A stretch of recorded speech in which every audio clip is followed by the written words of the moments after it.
Courier सर्व्हिसचे पैसे घेऊन जाणाऱ्या कर्मचाऱ्याची 60 लाख रुपये असलेली बॅग एका खासगी ट्रॅव्हल्स बसमधून लंपास करणाऱ्या एका चोरट्यास नांदुरा पोलिसांनी मध्य प्रदेशातून अटक केली आहे। पोलिसांनी 5 दिवस मध्य प्रदेशात ठाण मांडून चोरट्याला चोरीच्या पैशांसह अटक केली आहे। न्यायालयानं आरोपीला 5 दिवसांची पोलीस कोठडी सुनावली आहे।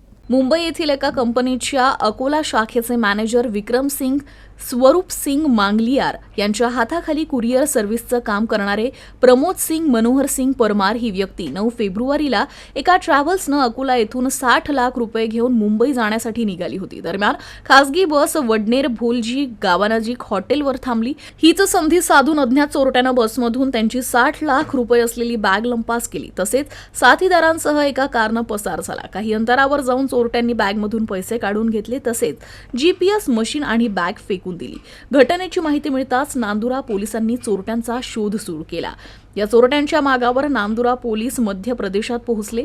पोलिसांनी वेगवेगळ्या वेशभूषेत राहून चोरट्यांची माहिती मिळवली। 15 फेब्रुवारीला रात्रीच्या सुमारास धार जिल्ह्यातील बेडवा येथून चोरटा अजय मुकेश उपाध्याय याला मोठ्या शिताफीनं अटक करण्यात आली। त्याच्या जवळून पोलिसांनी तब्बल 49 लाख रुपये जप्त केले।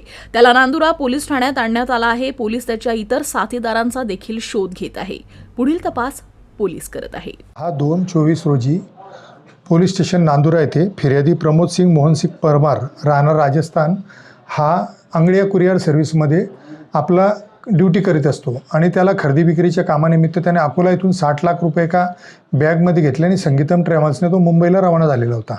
रात्री 10 वाजता विश्वगंगा हॉटेल वडनेर येथे जेवणासाठी फिर्यादी खाली उतरला असता लक्झरी संगीतम ट्रॅव्हल्समधून खाली उतरला तेव्हा अज्ञात आरोपितांनी त्याच्या बॅग जी 60 लाख कॅश ठेवली होती ती बॅग चोरी केलेली होती आणि आरोपी पडून गेले होते घटनास्थळून आणि त्या तक्रारीवरून पोलीस स्टेशन नांदुरा येथे अपराध नंबर 111/24 कलम 379 भादवी अन्वये अज्ञात आरोपीविरुद्ध दाखल करण्यात आलेला होता। सदर गुन्ह्याचा तपास हा API नागेश जायले हे करीत होते आणि जे आरोपीचं घटनास्थळी मिळालेले फोटोग्राफ CCTV त्यामुळे आरोपीची बॉडी लँग्वेज आणि आरोपी आम्हाला असं वाटत होतं माहितीनुसार की तो MP मधील धार जिल्ह्यातील असावा, म्हणून आम्ही तिथे पार्टी त्याच दिवशी रवाना केली होती घटना रेवाने।